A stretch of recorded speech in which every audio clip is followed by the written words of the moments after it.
Okay, अस्सलाम वालेकुम everyone. आज हमारे गेस्ट हैं अरीब खान, जो कि Pakistan fourth youngest cyber security expert हैं, आईटी एक्सपर्ट हैं, एंटरप्रेन्योर हैं। इसके अलावा इन्होंने 200 से ज़ायद सर्टिफाइड ऑनलाइन कोर्सेज किए हुए हैं और इनकी एज है सिर्फ 17 ईयर्स। तो आज हम इनसे पूछेंगे कि किस तरह इन्होंने इतनी छोटी सी उम्र में इतना सब कुछ अचीव किया, इतनी सक्सेस अचीव की। अरीब खान, कैसे हैं आप? अस्सलाम वालेकुम जी। अल्हम्दुलिल्लाह, बहुत शुक्र है, अल्लाह का बहुत शुक्र है, ठीक ठाक हूँ। अरीब, काइंडली अपना इंट्रोडक्शन करवा दें। जी, मेरा नाम अदीब खान है। मेरा ताल्लुक पाकिस्तान से है और मैं रहता हरीपुर में हूँ। मेरी पैदाइश 2004 23 जनवरी की है। मैं एक पाकिस्तानी मैट्रिक का स्टूडेंट हूँ। इसके साथ साथ मैं एक इंफॉर्मेशन टेक्नोलॉजी एक्सपर्ट, एक साइबर सिक्योरिटी एक्सपर्ट, एक ऑनलाइन एंटरप्रेन्योर, टेक एंटरप्रेन्योर और IT prodigy, Pakistan IT prodigy, Pakistan cyber security prodigy. I become the fourth youngest cyber security expert by passing the certified ethical hacker V11 exam by securing 87.2% in November 2020. इसके साथ साथ मैं Cisco certified network associate हूँ, certified information system security auditor हूँ, certified information system security professional हूँ और मैं professional bug bounty Hunter हूँ। इसके साथ साथ मैंने इंफॉर्मेशन टेक्नोलॉजी और साइबर सिक्योरिटी की फील्ड में अबाउट 215 मैंने सर्टिफिकेशन की कंप्लीट की हुई हैं। तो इंशाल्लाह आगे मेरा ये ड्रीम है कि मैं Guinness book of world record में अप्लाई करूंगा और मैं Pakistan book of world record में अप्लाई कर चुका हूँ और इंशाल्लाह बहुत जल्द मुझे उसका उनका गोल्ड मेडल होता है पाकिस्तान बुक ऑफ रिकॉर्ड्स का, मतलब वो नेशनल रिकॉर्ड होता है, इंशाल्लाह वो ही मुझे दिया जाएगा बहुत जल्द। बस पूरे कौम की दुआएं हमारे साथ हैं, तो इंशाल्लाह हम पाकिस्तान को डिजिटल कंट्री बनाएंगे और पाकिस्तान को इंफॉर्मेशन टेक्नोलॉजी की दुनिया में काफ़ी आगे लेकर जाएंगे, ताकि बाहर का कोई बंदा ये ना कहे कि यार इंफॉर्मेशन टेक्नोलॉजी की दुनिया में और टेक्नोलॉजी की दुनिया में जो है पाकिस्तान काफ़ी पीछे है दूसरे मुल्कों के बराबर। अच्छा, दूसरी बात मैं अपने कंपनीज के बारे में बताऊँ। मैं दो डिजिटल कंपनीज रन कर रहा हूँ, एक डॉट द फ्रीलांसर्स और एक डॉट द फ्रीलांस कोर्सेज। एक डॉट द फ्रीलांस को फ्रीलांसर जो है ये एक ऐसी कम्युनिटी मैंने बनाई है, एक ऐसी टीम है, मतलब मैं उनका एज अ हब काम करता हूँ। मैं खुद एज अ ग्राफिक डिजाइनर भी वहाँ पर काम करता हूँ, लेकिन मेरे खुद इतने ऑर्डर वगैरह मेरे खुद इतना काम नहीं होता। मेरे पास टोटल 11 एम्प्लॉयज हैं। मेरा ज़्यादा से ज़्यादा मतलब हमारा कोई इतना मतलब जितने भी हमारे ऑर्डर्स होते हैं मैं उसको आगे अपने एम्प्लॉयज को सेंड करता हूँ, वहाँ से वो कंप्लीट करते हैं और हम एक टीम मेंबर की तरह काम करते हैं। हमारे पास जितने भी अकाउंट्स हैं सारे टॉप रेटेड अकाउंट्स हैं, तकरीबन 11-12 के करीब हमारे पास सारे एम्प्लॉयज हैं। और इसके साथ साथ जो है एक ग्राफिक डिजाइनर है हमारे पास, वेब डेवलपर है, वर्डप्रेस पे काम करते हैं, कंटेंट राइटर्स हैं, आर्टिकल राइटर्स हैं। इसके अलावा जो है वो ऐप डेवलपर्स हमारे पास काफी प्रोफेशनल है। इसके बाद इसके साथ साथ जो एक फ्रीलांस कोर्सेज जो है ये ने पाकिस्तानी यूथ के लिए कैसे जो है वो सिस्टम अभी क्रिएट किया है, जिसमें पाकिस्तानी यूथ आके वहां से ऑनलाइन डिजिटली वो ट्रेनिंग ले सकती हैं। तो उसमें फ्रीलांसिंग की ट्रेनिंग्स है जिसमें अपवर्क और फाइवर आता जाता है। ये तमाम जो है ये मार्केट ऑनलाइन मार्केट प्लेसेस है फ्रीलांसर्स के लिए। यहाँ पर ऑनलाइन मार्केट प्लेसेस की बाइंग एंड सेलिंग होती है। अच्छा, तो इसके साथ साथ जो है वो इसमें मतलब पाकिस्तानी यूथ आके यहाँ पर ग्राफिक डिजाइनिंग सीख सकती है, वेब डेवलपमेंट सीख सकती है, वर्डप्रेस के कोर्सेज सीख सकती है। इसके अलावा अब यूनिटी 3D में गेम डेवलपमेंट भी हम स्टार्ट करने वाले हैं, लेकिन वो जब इंस्टीट्यूट हमारा स्टार्ट होगा तो तब वो करेंगे। अभी हमारा डिजिटल इंस्टीट्यूट हम चला रहे हैं। पाकिस्तान में काफी कम लोग हैं जो अपने डिजिटल इंस्टीट्यूट चला रहे हो। तो मैं अपने ऑफलाइन इंस्टीट्यूट्स के बारे में बताऊंगा। तो हमारे दो इंस्टीट्यूट अभी स्टार्ट होने वाले इंशाल्लाह नवंबर दिसंबर में हो जाएंगे वो। तो एक इंशाल्लाह जो हमारा मेन ब्रांच है वो इस्लामाबाद में, सेकेंडरी ब्रांच हमारी एबटाबाद में होगी। तो इसमें मुख्तलिफ मतलब हर सिटी से यहाँ पर आ सके, पूरे पाकिस्तान से यहाँ पर जब स्टूडेंट आ सकते हैं, यहाँ पर जो है वो मुख्तलिफ ट्रेनिंग ले सकते हैं आईटी कोर्सेज में। ऐसे कोर्सेज जो फ्रीलांस मार्केट प्लेस में इन डिमांड हो वो कोर्सेज हमारे पास सारे अवेलेबल होंगे। तो ऐसे कोर्सेज जिसमें वो बंदा फ्रीलांस मार्केट प्लेस पे इन डिमांड आ सकता है। इसके साथ साथ हम इस स्किल्स के थ्रू पे हमारी यंग जनरेशन को मैं डिग्री से हटाकर मतलब उसको मैं टाइम वेस्टिंग और वो मनी वेस्टिंग की तरफ हो जाता है, उससे मैं निकाल कर मतलब आईटी डिग्रीज का कोई फायदा नहीं है आने वाले दौर में, और ना ही अभी, बल्कि अभी मतलब जो 3-4 साल जो है वो बंदा डिग्री पे लगा देते हैं, 3-4 साल बंदा यहाँ पे लगाया तो 5-6 लाख तक पहुंच जाता है। उसकी मंथली इनकम 5-6 लाख तक पहुंच जाती है अगर वो यहाँ पर इस जगह पे 3-4 साल लगाए। तो हम यूथ को उस तरफ से निकाल के जो है वो स्किल्स की तरफ लेकर आ रहे हैं। जिस बंदे में स्किल्स होंगी उसके पास सब कुछ होगा। मैं तकरीबन जब से मैंने आईटी की दुनिया में काम करना शुरू किया, मैंने 40 से ऊपर कंपनीज के साथ काम कर चुका हूँ, जिसमें गूगल भी है, माइक्रोसॉफ्ट भी है, इसी काउंसिल भी है, इसके इंडियन कंपनीज भी हैं, मेरे पास यूएई की कंपनीज भी हैं, सऊदी अरेबियन कंपनीज भी हैं। ये सारे हमारे कंपनीज हमारे साथ लिंक है।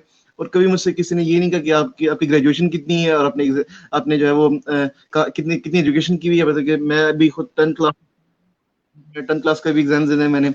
और दूसरी बात ये कि मेरा जो मिशन है वो पाकिस्तान को डिजिटल पाकिस्तान बनाना, पाकिस्तान के एजुकेशन सिस्टम को चेंज करना। क्योंकि ऐसा कंट्री जिसके एजुकेशन सिस्टम जब तक ठीक ना हो तो वो कंट्री जो है वो ज्यादा आगे नहीं बढ़ सकता। अब एजुकेशन सिस्टम पर अगर गौर करें तो दूसरी कंट्रीज की बनस्बत हमारा एजुकेशन सिस्टम काफी पीछे जा रहा है। यहाँ पर एक अजीब सा माइंडसेट बना हुआ है, मतलब हमारे टीचर्स का भी हम कह सकते हैं, उनका भी एक अजीब सा माइंडसेट बना हुआ है। तो वो कहते हैं कि हमने पाकिस्तान को डिजिटल पाकिस्तान बनाना है। डिजिटल पाकिस्तान आप किस तरह बनाएंगे जब आपके स्कूल में जो है कंप्यूटर लैब्स में कंप्यूटर तक आपके पास सही नहीं होते, आप जो बुक्स पढ़ा रहे हैं वो 1990s के बुक्स पढ़ा रहे हैं, तो आप पाकिस्तान को किस तरह डिजिटल पाकिस्तान बनाएंगे। बल्कि हमें चाहिए कि वो कि उनकी हर प्रोविंस जो मिनिस्टर्स होते हैं, जो उनको चाहिए कि वो सबसे पहले जो अपने एजुकेशन सिस्टम को ठीक करें, अपनी बुक्स को रिन्यू करें। क्योंकि बुक्स रिन्यू होंगी तो उसमें मुख्तलिफ चीजें जब आएंगी तो उससे बच्चे को सीखने को बहुत ज्यादा मिलेगा। जब आप किसी बुक में आप ये पढ़ाना सिखाना कि आपको जो फेसबुक हैकिंग किस तरह होती है, व्हाट्सएप हैकिंग किस तरह होती है, तो कोई बच्चा फिर देखते हैं कितने बच्चे स्कूल आते हैं और कितने नहीं आते। फिर हर किसी का इसमें इंटरेस्ट हो जाएगा इन चीजों में, क्योंकि हमारे बुक्स में और इन चीजों में कोई इंटरेस्टिंग सी चीज नहीं। जब आप इसमें कोई नई चीज लेकर आएंगे तो हमारी जो यूथ है इंफॉर्मेशन टेक्नोलॉजी की दुनिया में, हमारी जो है वो दूसरी कंट्रीज जितने भी आगे हैं, तो पाकिस्तान भी इंशाल्लाह अब काफी आगे चली जाएगी। जिस तरह फ्रीलांसिंग में पाकिस्तान आगे जा रही है काफी ज्यादा, पाकिस्तान अभी फ्रीलांसिंग में दुनिया के 4th नंबर पे है। और इंशाल्लाह बहुत जल्द इंशाल्लाह अगर पाकिस्तान की यूथ की सपोर्ट हो, पूरे पाकिस्तानियों की सपोर्ट हो, तो इंशाल्लाह हम इसको 1st नंबर पे लेकर आएंगे। इसके साथ साथ मैं अपने विजन के बारे में बताऊं तो मेरा विजन ये है कि मैं पाकिस्तान को एक प्रोस्पेरस पाकिस्तान देखना चाहता हूं। मतलब पाकिस्तान में अगर बात की जाए तो ये एक ऐसा कंट्री है जिसमें ज्यादातर लोग जो है वो या किसी लोगों के साथ जब बैठ जाएं या वो पॉलिटिक्स के बारे में बात करते हैं, किसी पॉलिटिशियन के बारे में बात कर देंगे कि यार आज ऐसा हो गया, कल ऐसा हुआ था, तो आगे इस तरह होगा, तो ये महंगाई, ये तो महंगाई वो। मतलब हर कोई जो पॉलिटिशियंस के बारे में बात करता है, मतलब कोई किसी ने मैं कोई बड़े बिजनेस के बारे में ना कोई बात करता है, कोई ऑनलाइन एंटरप्रेन्योरशिप के बारे में ना कोई बात करता है, कोई टेक्नोलॉजी के बारे में ना कोई बात करता है, या तो उनके जो है वो या तो क्रिकेट के बारे में बात कर रहे होते हैं, स्पोर्ट्स के बारे में बात कर रहे होते हैं, या उनके पास पॉलिटिशियंस के अलावा किसी और की बात नहीं करते। तो मैं चाहता हूँ कि जितना उनका लव इन पॉलिटिशियंस के साथ है, जितना उनका लव जो है क्रिकेट के साथ है, उससे ज्यादा लव अपना वो इंफॉर्मेशन टेक्नोलॉजी के साथ करें, तो ये पाकिस्तान काफी आगे जा सकता है, पाकिस्तान भी तरक्की पजीर ममालिक में शामिल हो सकता है।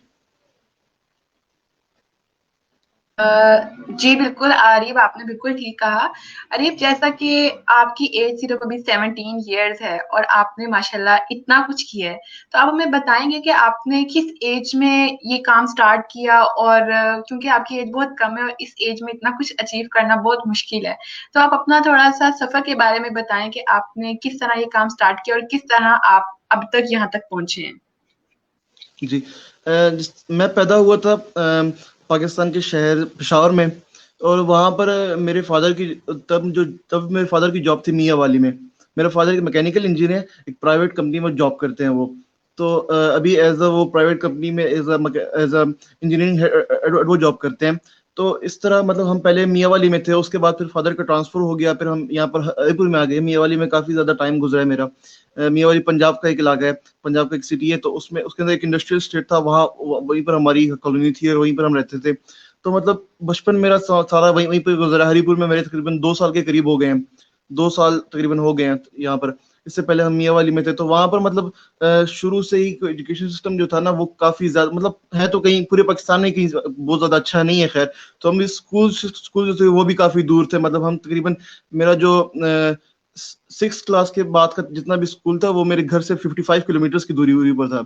और वहां जाकर भी मैं कुछ कंप्यूटर्स के बारे में ना कुछ सिखाते थे, तो इस ऐसे सिस्टम का फिर क्या फायदा था, क्योंकि मेरा जिस चीज में इंटरेस्ट है मैं उसी में आगे नहीं जा रहा, तो ऐसे करने का फिर क्या फायदा है। फिर मैं जो खुद ही उस पे काम करना चाहिए।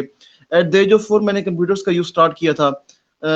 मतलब शुरू में मेरा पढ़ाई के साथ भी था, थोड़ा बहुत था। अब मेरा बिल्कुल भी पढ़ाई के साथ बिल्कुल भी नहीं है, अगर क्लियर बात बताऊं तो मैं, लोग मुझे कहते हैं कि यार एजुकेशन सिस्टम के बारे में बात करता है, एजुकेशन सिस्टम के खिलाफ बात करता है। मैं एजुकेशन सिस्टम के खिलाफ बात नहीं करता, बल्कि मैं जो आप एजुकेशन पढ़ाते हैं मैं उसका एजुकेशन कहता ही नहीं हूँ।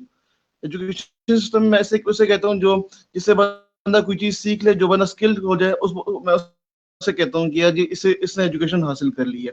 जिस बंदे को वो 16-17 साल बाद वो अपनी पीएचडी की डिग्री ले ले, अपनी जो है वो इतनी बड़ी डिग्री ले ले, और फिर भी उससे कुछ ना आए, उसने कोई बड़ा सॉफ्टवेयर ना बनाया, उसने कोई बड़ा रिकॉर्ड ना बनाया, तो उसका क्या फायदा? इतनी बड़ी डिग्री का और इतनी सब कुछ का, इतनी पढ़ाई का क्या फायदा? जब आपने कोई चीज ही ना की हो, जब आपने पाकिस्तान के लिए कुछ ना किया हो, तो क्या फायदा? अपनी कंट्री के लिए आपने कुछ ना किया हो, तो उस डिग्री का मुझे मतलब मेरे ख्याल में उसका कोई फायदा नहीं है।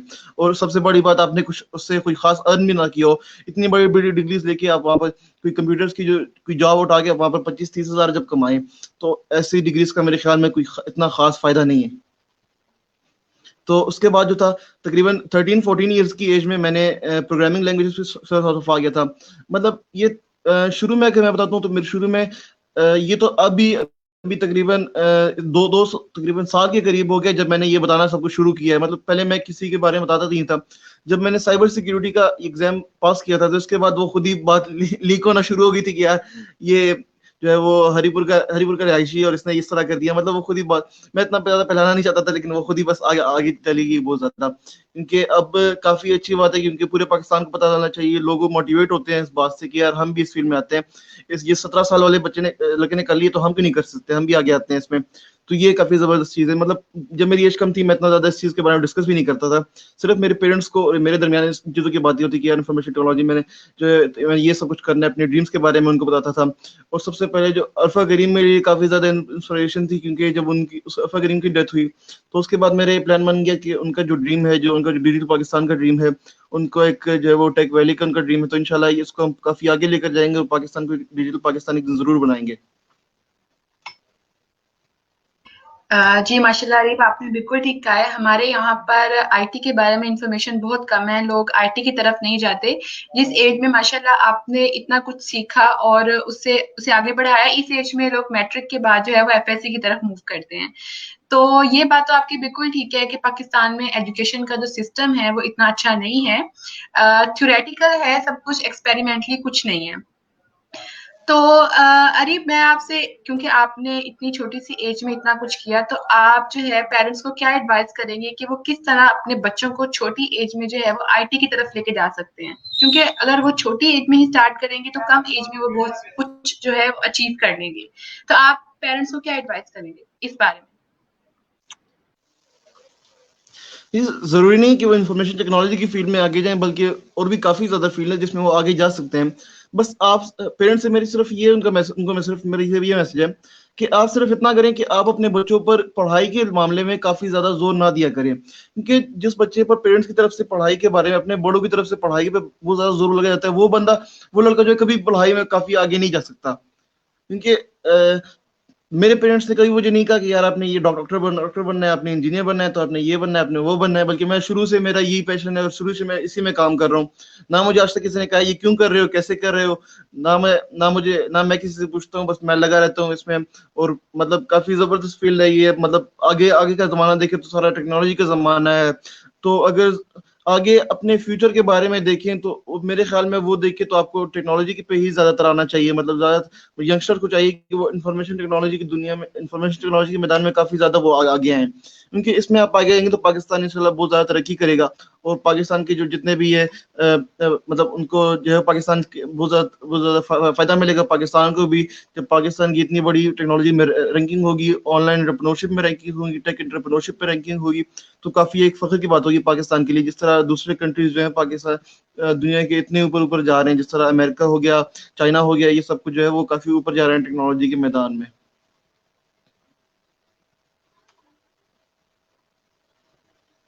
जी बिल्कुल, आपने ठीक कहा।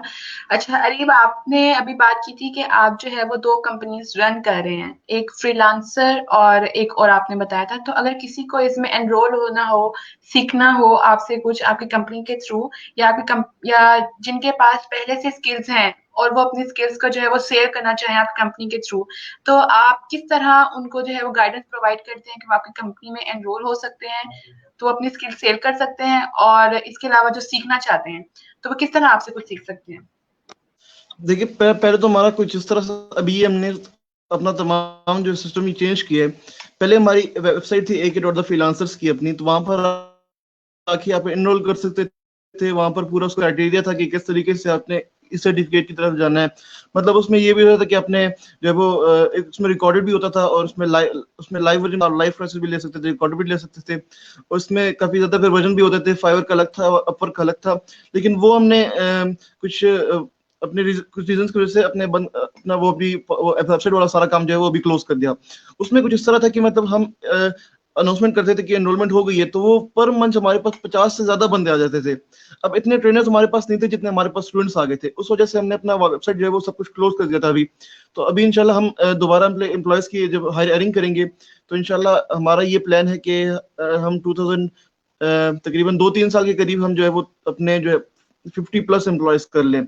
क्योंकि अब जो हमारे पास जो स्टूडेंट्स आते हैं, मतलब काफी ऑल अराउंड द वर्ल्ड भी आते हैं। उसमें इंग्लिश और उर्दू दोनों है, मतलब इंग्लिश लैंग्वेज का अलग है, उर्दू लैंग्वेज का इसमें अलग अलग अलग कोर्सेज हैं।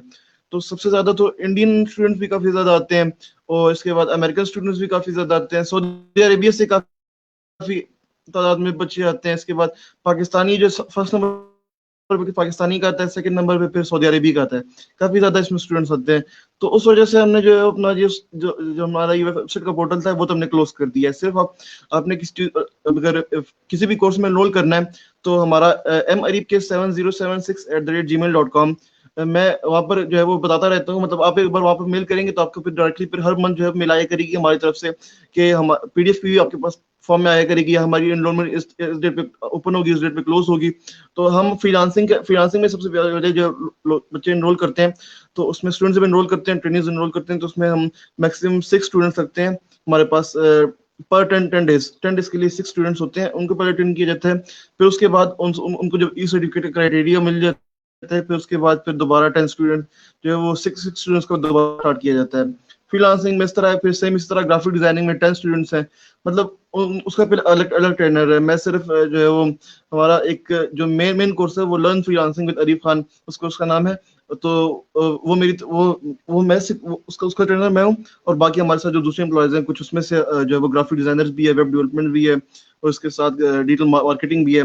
तो अब जो है वो हम इसको ऑफलाइन भी लेकर चल रहे हैं। मतलब जिस तरह मैंने बताया कि 2 इंस्टीट्यूट भी हम ओपन करने वाले हैं। एक कैरियर द फ्रीलांसर्स के 2 इंस्टीट्यूट होंगे, एक मेन इंस्टीट्यूट जो है वो इस्लामाबाद में, जो है वो पेशावर में। तो वहाँ ज्वाइन कर सकते हैं। तो उसमें इस तरह होगा कि आपके पहले का, अगर आप कुछ अर्न नहीं कर रहे, तो इसका देखा जाएगा उनका 50,000 से नीचे जो अर्न कर रहे हैं उनके लिए हमारी तरफ से फ्री ट्रेनिंग्स होंगी। 50,000 के अब जो अर्न कर रहे हैं उनके लिए पेड ट्रेनिंग्स हैं। और इसके अलावा हमारे पास टॉप ट्रेनर्स होंगे, सारे टॉप रेटेड सेलर्स होंगे। और काफी मतलब अब हमारे वहाँ पर हम सोच रहे हैं कि हॉस्टल की फैसिलिटी भी वहाँ पर हम दें, क्योंकि जब दूर से कोई मतलब स्टूडेंट्स आएंगे तो वहाँ पर वो मतलब रह भी सकते हैं कुछ दिनों के लिए। क्योंकि जब काफी इतने दूर दूर से जब लोग आएंगे तो उनके लिए रहायश का काफी मसला होगा। हम चाहते हैं कि इंस्टीट्यूट्स के अंदर ही जो है वो तमाम फैसिलिटीज वहाँ पर अवेलेबल हो। जी ठीक है, माशाल्लाह अरीब, आपका इनिशिएटिव बहुत अच्छा है। इससे बहुत से लोग जो है वो फायदा उठाएंगे, इंशाल्लाह। इंशाल्लाह मैं खुद भी उठाऊंगी इससे फायदा। तो अरीब, मैं आपसे ये पूछना चाहती हूँ कि जिस तरह आज जैसे आप बात कर रहे हैं कि हमारे पास स्किल का होना बहुत जरूरी है, स्किल मैटर करती है। अगर आपके पास स्किल है तो आप अच्छे से उससे अर्न कर सकते हैं। तो अगर कोई ऐसे लोग हैं जिनके पास स्किल्स ना हो, तो क्या वो स्किल्स के बगैर भी अर्निंग की तरफ आ सकते हैं? कोई ऐसी टिप वगैरह हो, कोई ऐसी वेबसाइट हो या जिसके थ्रू वो जो है वो स्किल के बगैर भी अर्न कर सके, क्या कुछ ऐसा पॉसिबल है?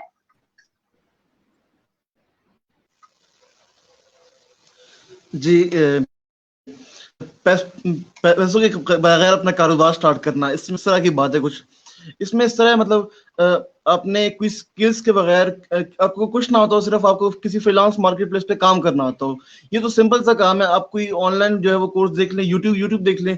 यूट्यूब पे आप सिर्फ फ्रीलांसिंग का कोर्स सर्च करेंगे तो आप 1000 में आपके पास प्लेलिस्ट आ जाएंगी, और 1000 में वहाँ पर कोर्सेज आ जाएंगे। आप उसमें से किसी अच्छा अच्छा को जो स्टार्ट कोई अच्छा सा जो है वो कोई यूट्यूब चैनल हो, उसको आपको स्टार्ट करें। उसके बारे में आप देखिए, फाइवर पे बेशक आपने काम स्टार्ट करना है, अपर पे करना है। जो बिल्कुल बिगनर होगा उसको मैं फाइवर ही कहता हूँ। फाइवर पर स्टार्ट करे तो उसके बाद बेशक वो जो है वो थोड़ा सा आगे जाके कुछ अर्न करके उसके बाद बेशक वो अपर पे जा सकता है। क्योंकि अपर जो है अभी दुनिया के फर्स्ट नंबर पे जा रहा है, फाइवर अभी थर्ड नंबर पे जा रहा है। फ्रीलांसर.com जो है वो सेकंड नंबर पे है, और उसके बाद फिर फोर्थ नंबर पे हमारे पास गुरु डॉट जो है वो सबसे टॉप 4 फ्रीलांस मार्केट तो इसमें इस तरह की अगर आपने किसी स्किल्स के बगैर अपने अगर आपने उसमें स्टार्ट कर रहे हैं, सबसे पहले तो अपने अपनी कमी होगी। कम्युनिटी के बगैर ये नहीं हो सकता, क्योंकि स्किल्स भी आपके पास ना हो, आपके पास कोई मेंबर भी ना हो, तो फिर ये मुमकिन नहीं होता। अगर आपने फॉर एग्जांपल आपने स्टार्ट करना है अपना, आपने पहले अपना अकाउंट बनाना है अच्छे तरीके से, मतलब उस पर जिस तरीके से वहाँ बताया होता है, क्योंकि अकाउंट बनाने के भी अपने तरीके होते हैं। जिस तरीके से उसमें जो अकाउंट्स अपने लिंक करने होते हैं वो तमाम अपने लिंक करने होते हैं। जिस तरीके से अपने डिस्क्रिप्शन आपने लिखनी है, मतलब आपने पहले किसी कंटेंट राइटर से रब्ता करना है कि यार हम किस तरह की डिस्क्रिप्शन लिखे तो वो जो है वो हमारे कस्टमर्स को थोड़ा सा पसंद आएगी उनको, और वो जरूर जो है वो जो ऑर्डर उन्होंने जो बिड करना होगा वो ऑर्डर वो खरीद खरीद वहां से बाई कर सकेंगे। तो उस तरह मतलब अपने जबरदस्ती वहां पर जो है वो अपना अपने बारे में लिखना है, अपनी कंपनी के बारे में लिखना है, और अपनी डिस्क्रिप्शन लिखनी है। वो तमाम जो है वो हर कोर्स में तकरीबन ही बताते रहते हैं, ये ट्रेनर जो होते हैं वो हर कोर्स में वहां पर बताते रहते हैं इस चीज के बारे में। फिर उसके बाद आपको चाहिए कि आप जो अपने तमाम एम्प्लॉयज जब हायर करेंगे, एक उसमें से अगर फॉर एग्जांपल आपने 5 बंदे हायर कर लिए, एक जो है वो ग्राफिक डिजाइनर हो, एक वेब डेवलपर हो, एक वर्डप्रेस पे काम करता हो, एक कंटेंट राइटर हो, और एक ऐप डेवलपर हो। ठीक है। अब हर किसी का जो है वो अलग अलग फील्ड है। अब आपने वहां पर अपनी गिग्स लगानी है। सबसे पहले गिग्स लगा के गिग्स के रैंक करने के हजारों तरीके होते हैं, बहुत ज्यादा तरीके होते हैं। आजकल तो आधे से ज्यादा वो भी कर लेते हैं, काफी ज्यादा लोग ये चीज इस्तेमाल कर रहे हैं। लेकिन मैं वो काफी ज्यादा रिकमेंड नहीं करता कि यार फेक चीजों की तरफ ना जाए, क्योंकि आगे आपकी प्रोफाइल फाइवर की तरफ से ब्लॉक होने का काफी ज्यादा मतलब चांस होता है। मतलब आप कोर्सेज वगैरह देखेंगे तो आप सर्च भी कर सकते हैं यूट्यूब पे काफी ज्यादा वीडियोस इस चीज के बारे में कि आपके रिव्यूज किस तरह लेने हैं और आपने अपनी गिग किस तरह रैंक करनी है। ऐसे काफी ज्यादा तरीके होते हैं। रिसर्च काफी ज्यादा उसमें आपके पास ट्रिक्स आ जाएंगे, आपके पास काफी ज्यादा उसके तरीके आ जाएंगे। तो गिग रैंकिंग के बाद आपके पास जो है वो जब ऑर्डर्स आना शुरू होंगे, तो ऑर्डर्स आने के बाद आपके वो फिर एक लेवल तक पहुंच जाते हैं। मतलब उसमें से कुछ डॉलर का क्राइटेरिया होता है, उसके बाद फिर आपको लेवल, उसके बाद कुछ डॉलर्स का क्राइटेरिया होता है वो आप कंप्लीट करते हैं। उसके बाद फिर लेवल 2 का मिलता है। फिर उसके बाद जब आपको उसका फिर जो टॉप ऑपरेटर होता है उसका फिर अलग डॉलर्स का क्राइटेरिया होता है। जब वो कंप्लीट करते हैं फिर आपके टॉप ऑपरेटर सेलर बन जाते हैं। फिर आप अपने एम्प्लॉयज को और भी आपके हायर कर सकते हैं, अपनी टीम बना सकते हैं फाइवर पे। फिर बेशक आप फाइवर से किसी और नेटवर्क पे भी आप जो है वो जा सकते हैं, लेकिन साथ साथ आपने ये चलाना है, क्योंकि वो जब आपके टॉप रेट पे पहुंचेगा फिर बेशक आप दो दो इकट्ठे भी चला सकते हैं। जिस तरह हमारी टीम कर रही है, हम फाइवर पे भी काम करते हैं, अपर पे भी काम करते हैं। तो मेरा खुद का इतना काम नहीं होता जितना हमारे एम्प्लॉयज का होता है। मतलब मैं खुद भी वेब एंड ग्राफिक डिजाइनर हूँ, professional web and graphic designer के तौर पे मैंने काम स्टार्ट किया था इस पे। लेकिन आहिस्ता आहिस्ता आहिस्ता मैंने उस पर बिल्कुल काम डाउन कर दिया, और मैं अपनी जो है वो अब अपने अपने अपने ट्रेनिंग्स पे और अपनी चीजों पे काफी ज्यादा गौर करता हूँ, क्योंकि अब जो मेरा अगला जो है वो जो प्लान है वो Guinness book of world record में अप्लाई करना है। तो मेरी खुद भी 35 के करीब मेरी डेली क्लासेस होती हैं, 35 के करीब मैं डेली क्लासेस लेता हूँ। और मेरी भी 35 कोर्सेज मैंने अभी भी इनरोल किया हुआ है। इंशाल्लाह 3 to 4 मंथ्स में ये कंप्लीट हो जाएगी। उसके बाद इंशाल्लाह पूरी कॉम की हमारे साथ है, और इंशाल्लाह हम Guinness book of world record में अप्लाई करूंगा। और इंडियन एक है वो, उनका नाम अभिशांत कुमार है। उनके पास अभी Guinness book of world record का सर्टिफाइड है वो, उनके पास अभी 232 का उनके पास है, और मेरे 214 हो गए।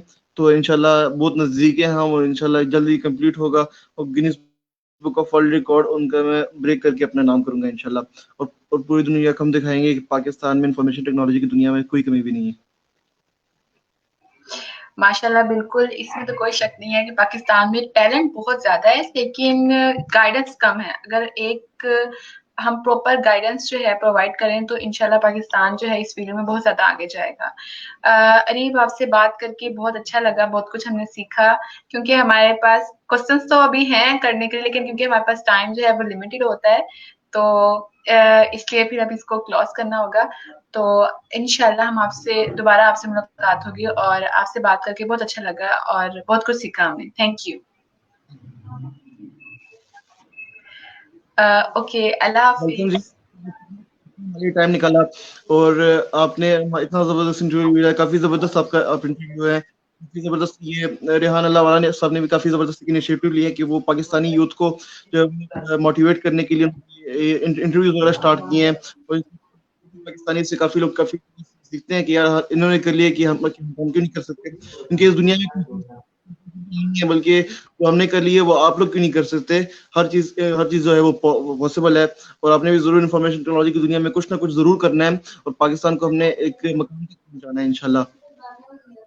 जी, इंशाल्लाह आपसे हम बहुत कुछ सीखेंगे क्योंकि हमने देखा है आप इस फील्ड में काफ़ी माहिर हैं, तो आपसे ही गाइडेंस लेंगे इंशाल्लाह।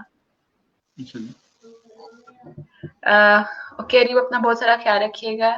Thank you for giving us your precious time. अल्लाह हाफिज़। Yes, it's my pleasure. Thank you so much. Allah Hafiz.